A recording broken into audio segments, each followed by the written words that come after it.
இரு எண்களின் விகிதம் 5:6 மற்றும் அவற்றின் எல்சிஎம் 480 எனில் அவ்வெண்களின் HCF என்பது என்னன்னு கேட்டிருக்காங்க. இப்போ வந்து விகிதம் வந்து என்ன கொடுத்துருக்காங்கன்னா 5x 6xன்னு கொடுத்துருக்காங்க. அடுத்தது அவற்றின் எல்சிஎம் கொடுத்து HCF கேட்டாங்க அப்படின்னாக்கா இந்த நம்பரோட இந்த 5ஐயும் 6ஐயும் வந்து டிவைட் பண்ணணும். அதே மாதிரி இங்கே வந்து HCF கொடுத்து எல்சிஎம் கேட்டாங்க அப்படின்னாக்கா இதை வந்து மல்டிப்ளை பண்ணணும். இப்போ வந்து இதை வந்து டிவைட் பண்ணணும். 480/5. அடுத்தது வந்து 480/6. 4 5 9 5 45, பேலன்ஸ் 3, 6 5 30. அடுத்தது 1 6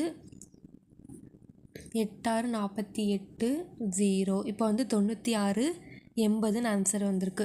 இப்போ வந்து இதுக்கு HCF கண்டுபிடிக்கணும். 96 80 2 டேபிளில் போட்டோம் அப்படின்னாக்கா 4 2 8, பேலன்ஸ் 1, 8 2 16, 4 2 8 0. மறுபடியும் 2 டேபிளில் போட்டால் 2 4, 4 2 8, 2 4 0, 1 2 2 4, 1 2 0, 6 12, 2 10. அவ்வளோதான். இப்போ வந்து HCF தானே கண்டுபிடிக்கிறோம். இப்போ 2 4, 4 2 8, 8 2 16. அப்போ இதுக்கான ஆன்சர் வந்து 16.